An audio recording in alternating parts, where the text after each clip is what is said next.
With Total War Warhammer 3 as well as Total War Warhammer 2's final DLC around the corner, a lot of questions have cropped up for people in the last couple months. And CA has answered them in a new Q&A that they've done on their Discord. This is usually done as an AMA on the Reddit, so they're trying to push more people to their Discord, it looks like, so they did it on Discord this time. So in this video today, we're going to go over a lot of the questions that were asked and the answers that came from it.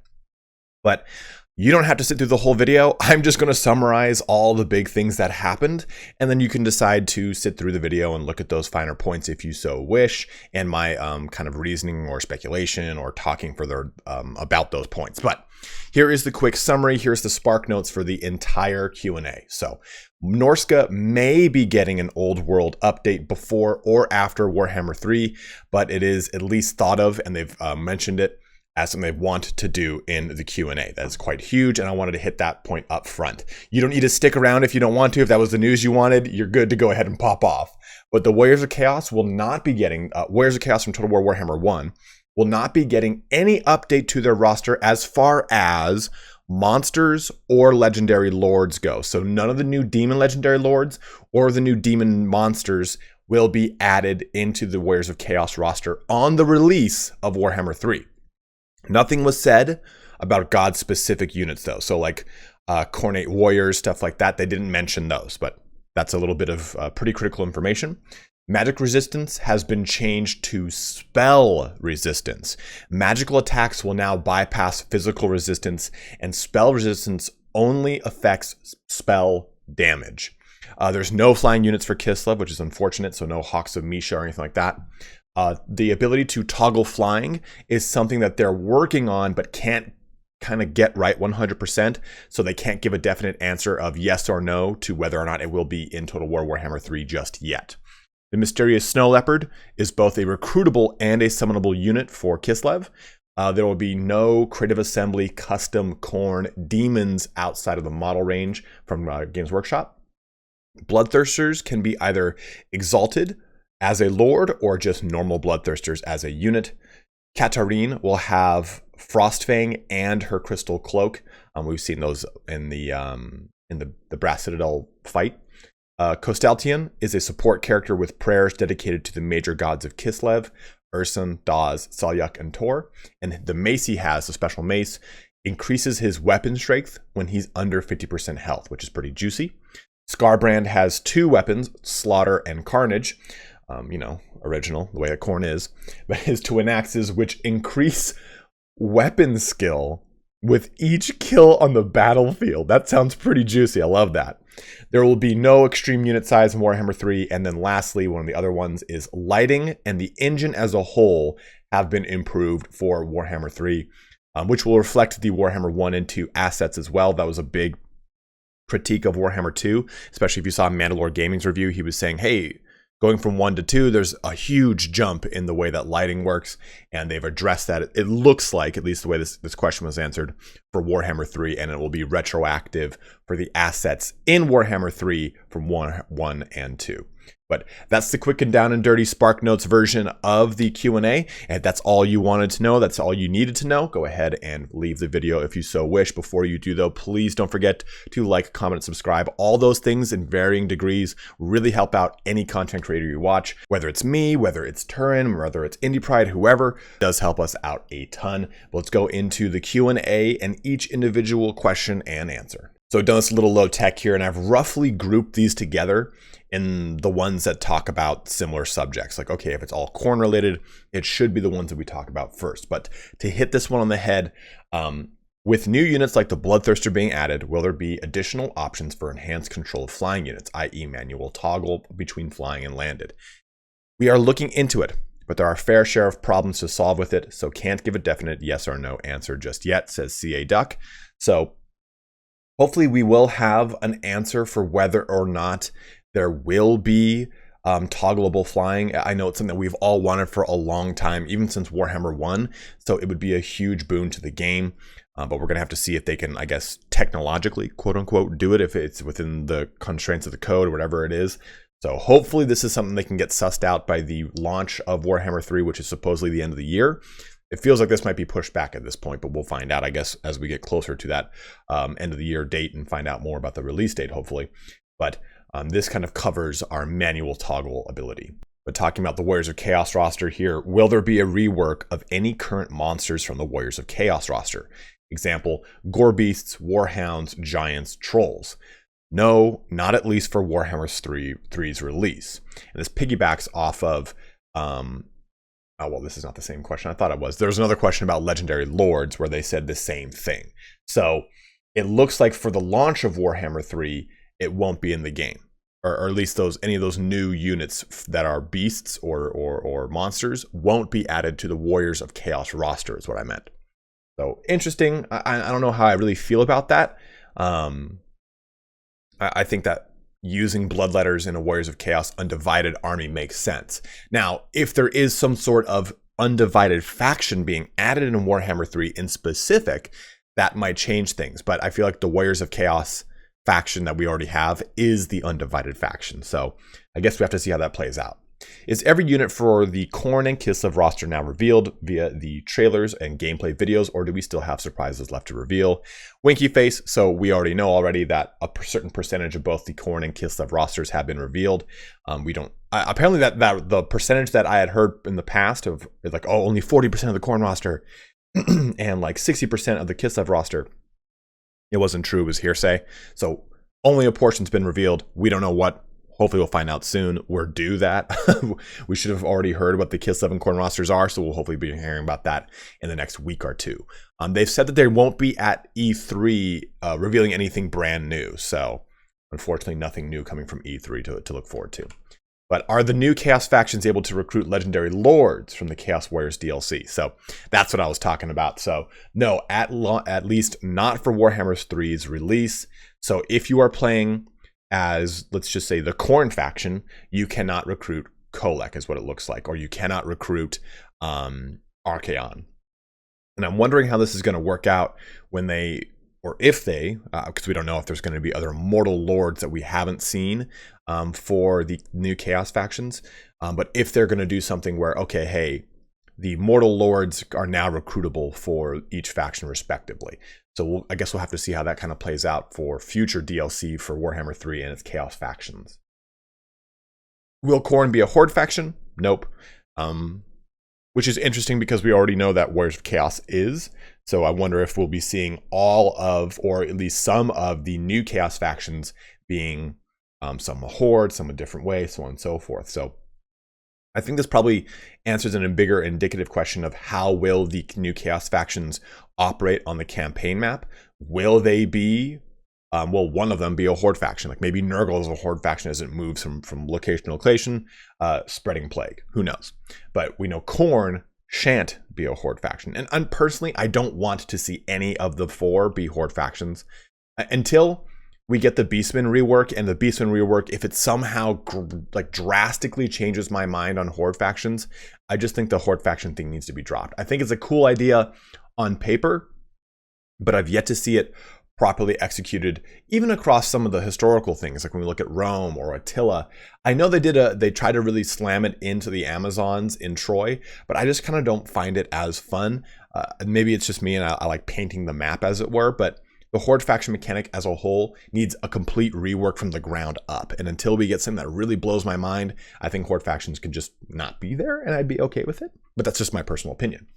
So looking here, does Khorne have something to compensate for the lack of magic and ranged firepower? CA Duck, I got this. They're going to compensate with a lifted truck and a shit ton of stuff in the back of their pickup. But his actual answer is extremely strong melee units plus spell resistance for all Khorne demons. Khorne will on average be one of the hardest hitting and elite factions in the game. And we'll talk about spell resistance in a little bit. But this is kind of indicative of the way it should be. You know, Khorne is supposed to have these very hard hitting units that they take a punishment getting into combat. Once they're in combat, you feel the wrath of Khorne. And that's kind of a really cool mechanic on it. And they talk a little bit about that in a bit here. So what's the most challenging aspect of balancing the Khorne army as a whole, where just about everything is an aggressive melee fighter? So Khorne definitely has two dimensions, says CA Duck. The demonic units for Khorne are reasonably fast, very hard hitting, and somewhat squishy on average, while the mortal Chaos Warriors and Skull Crushers offer more staying power at the cost of lower mobility. The challenge is figuring out how to mix those two elements together and how to maintain cohesion with these different elements. Khorne also is a very elite-focused faction, so you'll often need tools to win battles even when outnumbered, which I really like. I like that in just Khorne, and Khorne's a very, I've said this before, Khorne is very one note, right? It's, give me an axe, let me spill some blood, throw me in my enemy, I'm going to slam my head into them. So knowing that Khorne is very one note and you do have to have a lot of tools to win battles, I think that makes it very interesting and fun as we get into the other three Chaos factions that I would imagine are not going to be as one-dimensional, right? Tzeentch has a lot of different answers for a lot of different things. Slaanesh is very fast. That is kind of Slaanesh's big thing, whereas Nurgle is slow but extremely resilient and tough. So it's going to be cool to see how each one of these factions takes shape. And it's interesting to see what Duck is saying here about how, okay, these are going to hit very hard. They're going to be kind of squishy, but as soon as they get in, they're really going to have more staying power. If you're looking at the mortal Chaos Warriors, the Skull Crushers, for the cost of mobility, and they're just going to hit like trucks. So really stoked to see how that all plays itself out once we get a full look at the roster and getting a sense for the weaknesses and strength of the Khorne army. What battle mechanics does Khorne's army have? Will it be similar to the Dark Elves, Tomb Kings, Greenskins, or will it be similar to attributes like Scurry Away and Berserk/Rage? Khorne's battle mechanic revolves around killing the enemy, says CA Duck. I say says CA Duck. He has like an accent. He does not sound like this. He's a really funny guy. But each kill made by the Khorne army adds to his battle resource, which can be spent to fire off one of 3 army abilities. Additionally, several Khorne units come with passive abilities that scale in intensity based on the number of kills made by that unit. So most of it revolves around killing.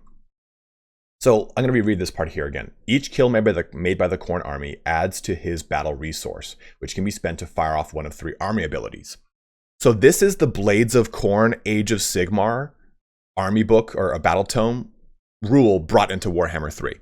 And this is what I was saying before, that Total War Warhammer needs mechanics from Age of Sigmar, because some of them are pretty damn cool. That's exactly the way Blades of Khorne work. You build up blood tokens, and you can use those blood tokens to summon more demon units into the battle or to buff up your units. And that's exactly what we're seeing here, and that's awesome. That is great. Like I've said, like I think we all can agree, Age of Sigmar has got a lot of wonky things in it, but some of the mechanics of it make a lot of sense. And to see that this being brought in from Age of Sigmar and morphing it into Total War Warhammer is really fun and really cool. And I like this having a lot of flavor. That's what he was talking about earlier, saying that, you know, Khorne's going to need those tools. And we don't know what these, which can be spent to fire off one of 3 army abilities. Maybe those army abilities are summoning more Bloodthirsters, or summoning, more Bloodletters, or summoning a Bloodthirster. Those are things you can do with blood tokens in Age of Sigmar.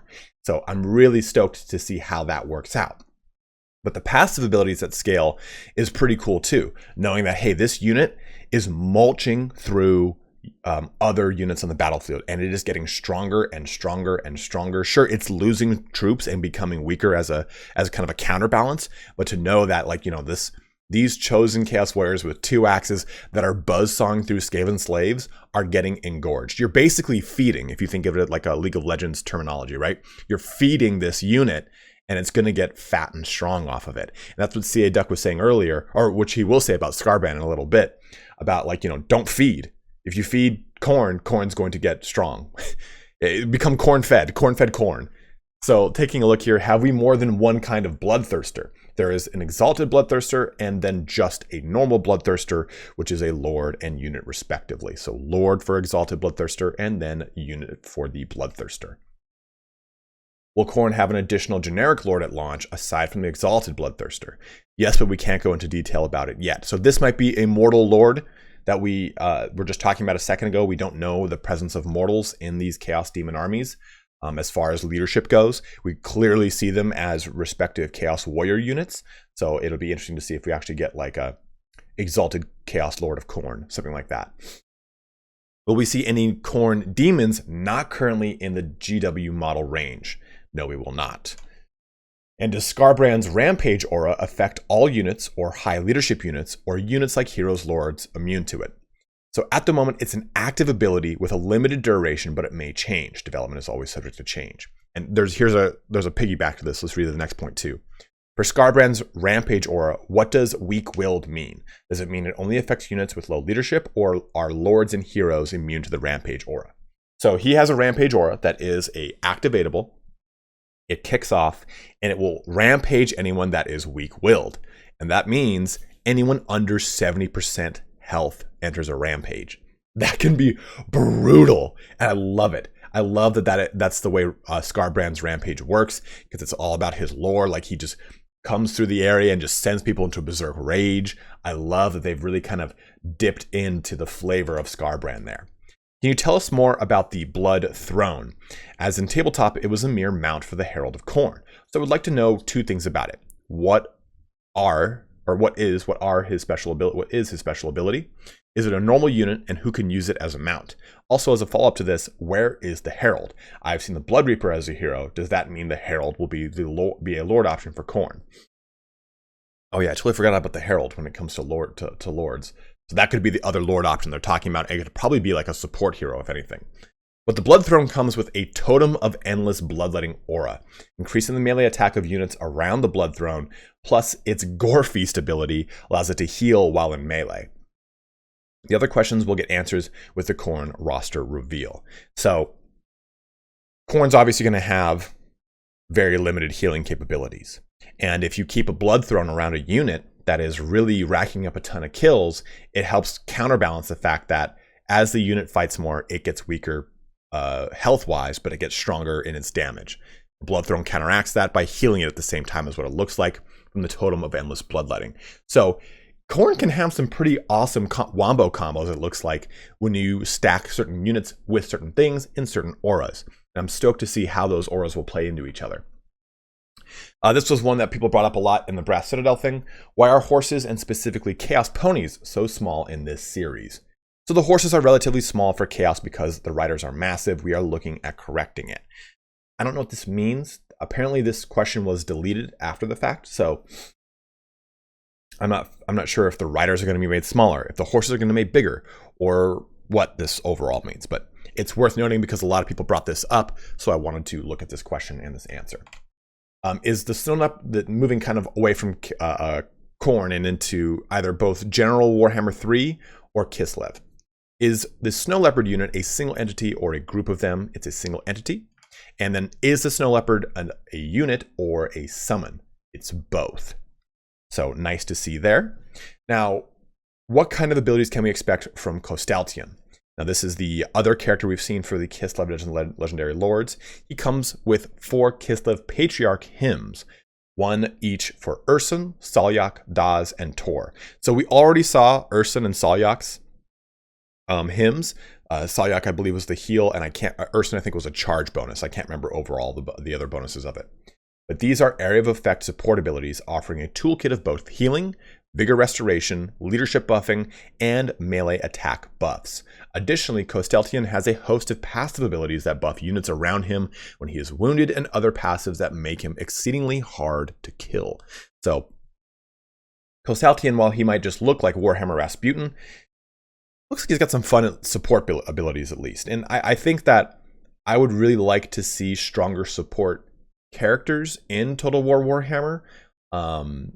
But I think that when I look at this from a tabletop perspective, having a support character, having a support lord or hero was always bolstered by a melee or caster centric, something that benefited from having that support character, a unit to drive home. So maybe Kostaltyn could have been a cooler legendary hero than a legendary lord. We'll have to find out more about how these passive abilities work and some of his buffing capabilities, because if he really can't stand on his own as a character because he's getting wounded and that's how you get a lot of his abilities out, it might be kind of one of those things where, cool, he's kind of a double-edged sword. Great, I've got him below 50% health. That's giving me all the bonuses of him, but now he's just dying so quick because he can't go toe-to-toe with a Bloodthirster. Like, there's a lot of scary things coming in the Chaos Demons roster. So these characters are going to have to be able to stand up against them. Either via mounts, which I know a lot of people don't want to see as like a tack-on answer to a big creature. But I mean, if this guy is human size and a Bloodthirster charges him, he's going to need to have something that allows him to hold the line. So I'm really interested to see what they're going to be doing with him to kind of negate the fact that, dude, the Bloodthirster dumpstered Katarin when I was playing in the Brass Citadel, like 2 swipes and she was almost dead. So I think you're going to have to find ways to really mitigate the amount of damage another Lord can do, especially one that can really bulldoze their way into other Lords' faces. But here's a little bit on the items and mounts for the characters. So what are the legendary items / mounts for Katarin, Kostaltyn, and Skarbrand, and what can the items do? Could you give us more specifics how Skarbrand will work as a unit in game and also for Kostaltyn? So yeah, Skarbrand is going to be getting a new mount. It's a wild hog. They're just going to give him a Harley Davidson and he's off to the races. No, just kidding. But Katarin will have Frost Fang and the Crystal Cloak. Frost Fang allows Katarin to cast a bound icy spell explosion spell. Crystal Cloak, yeah, Crystal Cocaine. Crystal Cloak protects Katarin with a strong ward save whenever she casts a spell. Kostaltyn has the Brazier Mace of Ursun, which increases Kostaltyn's weapon strength whenever he goes under 50% health, which is pretty cool. Again, I just want to see how that will actually look. Will he have the generic 400 and some 400, I think it's 450 weapon strength of any hybrid kind of caster hero character, or will he have a little bit more? Skarbrand has Slaughter and Carnage, twin axes, which increase his weapon strength with each kill on the battlefield. Feed them Skaven slaves at your own peril, at your own apparel. But again, this is very much the same thing as the Khorne mechanic. So I'm wondering if the Khorne mechanic only applies to certain units like the demons or to just the mortal units. The fact that these twin axes increases weapon strength with each kill on the battlefield tells me that there is some sort of limitation upon that. So Skarbrand is a pure powerhouse. He hits like a truck, comes with heavy armor and spell resistance, is surprisingly fast as well. His only downside is his lack of flying, but he more than makes up for it with his killing power. Kostaltyn is very much a support character that has his powers amplified when chucked into melee. Generally, his powers really start kicking in when the going gets tough, making him an inspirational leader for the direst of battles. So probably he has something that's kind of akin to the Black Coach, where he maybe gets stacking buffs the longer he's in combat, or it's just simply like a Mortis Engine effect that as long as he's in combat, these effects kick off. We'll have to see how those really play themselves out. Is there going to be a difference between spell resistance and magic resistance in Warhammer 3? I kept reading the name and I thought that was the question. Believe in Arabi and Koresh. So magic resistance has been changed into spell resistance in Warhammer 3. We needed to change the way magic resistance interacted with magical attacks to make demons play well. So magical attacks now bypass physical resistance and are no longer resisted by magic resistance. That's huge. Spell resistance now only affects spell damage. We changed the term to signal that something has changed there. So that's a pretty big change, and I'm really interested to see how that works out, because that means magical attacks will be much more punishing to to mortal units as well as non-mortal units. So because obviously a lot of non-mortal units, ethereal units and the such, rely on that physical resistance. Magical attacks now bypass physical resistance and are no longer resisted by magical resistance. So I'm stoked to see how that plays itself out, and if this will swap the dwarfs magic resistance to spell resistance as like a counterpoint, or if the dwarfs will retain magic resistance and they will also get spell resistance. I wonder if they're going to get both as a result. So it'll be interesting to see how this retroactively affects the other races in Warhammer. Will Warhammer 3 have extreme unit sizes, and will spell damage scale with unit size? No. Extreme unit size. Regarding damage scaling, we've done a fair share of work to improve damage scaling based on unit sizes. Direct damage, healing, single entity weapon, and projectile strength, magic missile damage will now scale with unit size setting, which is very cool. This should make the play experience more consistent across unit size settings. This is another big reason why if you play competitively, they have a set unit size, because stuff does not scale, and it's nice to see that these things will now scale damage, healing, single entity weapon, and projectile strength, magic missile damage, and so on and so forth will scale with those unit size. So no extreme unit size, but at least we get some scaling with those unit sizes that exist. Now onto some Warhammer 2 questions. If you considered Oxyodal's lore fighting chaos, then why did you not save him for Warhammer 3 so that he could lorefully fight a demon of Tzeentch in a DLC?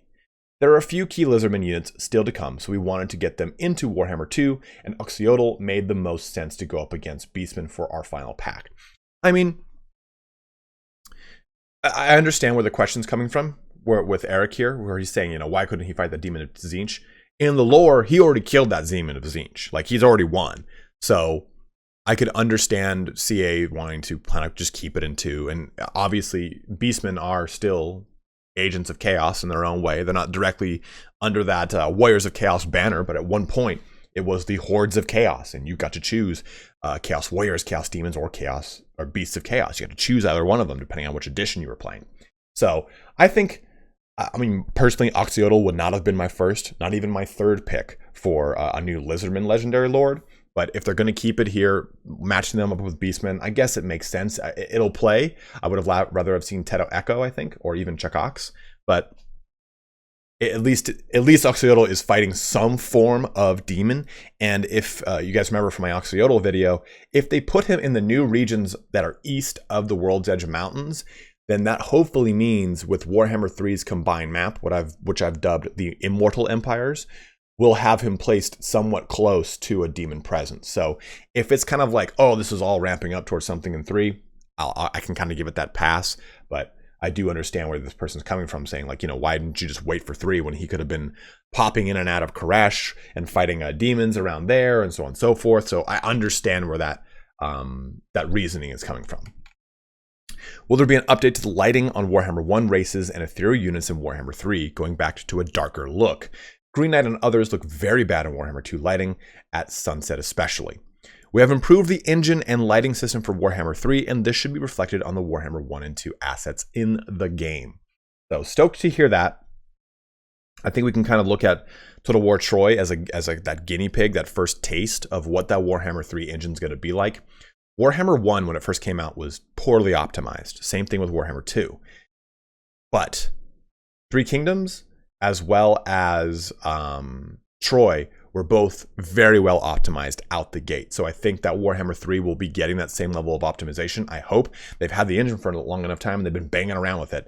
So I'm really, really, really hoping that Warhammer 3's engine has a much clearer, or a much better launch than Warhammer 2's did. Warhammer 2's did, because it took a long time for Warhammer 2 to catch up to the level of stability that Warhammer 1 had. I remember coming from 1 into 2 going, Jesus, I lost like 40 frames a second, and it's the same damn game basically. So I'm hoping 3 has got that strong engine. And again, the lighting system bonus is huge here. Like I said, Mandalore Gaming covered that in his review, saying, why did that have such a drastic jump from 1 to 2 when it came to the lighting? So I really, really hope we get to see that in Warhammer 3. And then we get here, what Warhammer 1 and 2 races do you think could still use an adjustment brought up to the Warhammer 2 and 3's level? I saved the best for last so I can talk about some other things here. We can do some other little speculation. But I think the obvious one is Norsca. They have fallen behind during Warhammer 2, and we want to make sure all of our factions are great experiences. And this is something that a lot of people have said, right? Like I've been like, you know what? Well, the only thing we haven't gotten is the Beastman rework. And a lot of people have said, yo, what about Norsca? And I've totally forgotten about Norsca. And it's unfortunate too, because I think in a lot of ways maybe CA did. After they did that, the code refactor, they were like, oh man, I don't want to touch this for the end of this life cycle. But there are some things you could still do with Norsca. There's plenty of legendary lords that you could add in. Even some fun ones that CA's created that I don't want to talk about that are on chariots that have caused me to have PTSD because of turn. But there are some units that they could even go with too, like the cursed Eton or Eton from Forge World that was actually in the Monstrous Arcanum. This way you'd have like this Frost giant style character, but with a second head, and because it's an Eton, and it could possibly cast dark spells or spells from the Lore of Dark. A greater chaos spawn, the Sons of Niflecht. There's a lot of different options that they could go with. to expand or at least make Norsca a little bit more fun or interesting.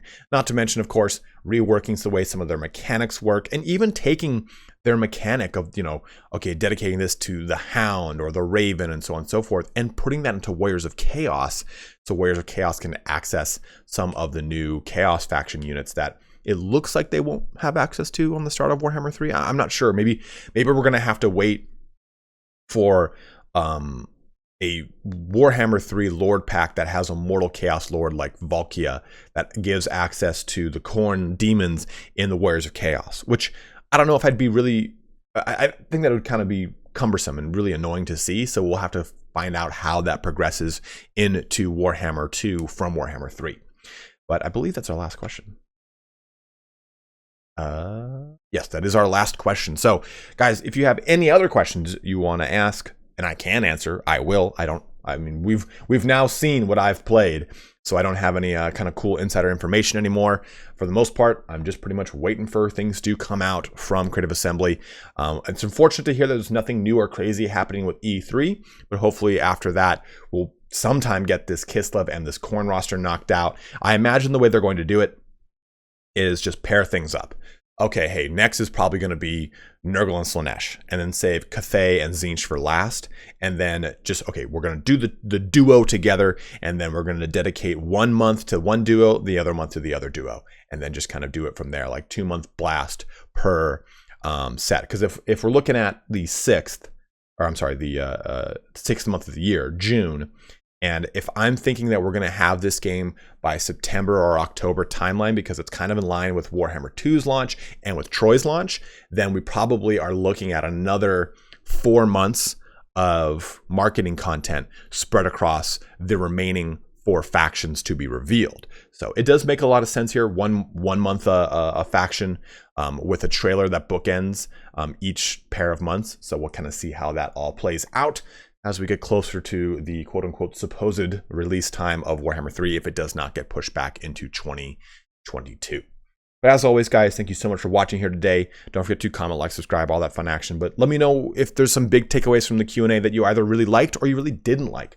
Some stuff that really kind of made you mad, or some stuff that you really kind of thought, oh, finally, they're really going to address that stuff, like the Norsca update or the manual toggleable flying. It's nice to see a concise answer from that, even if it is not a definitive yes or no. It's like a, hey, we're trying to work with it, but we can't give you a yes or no just yet. At least we have that to work off of, rather than going, well, Grace said no in this post over here, or this person said yes in this interview over here. This is a pretty clear, concise, unfortunately a maybe, but clear, concise, like, hey, this is a documented answer. I can at least look at this and go, they're working on it.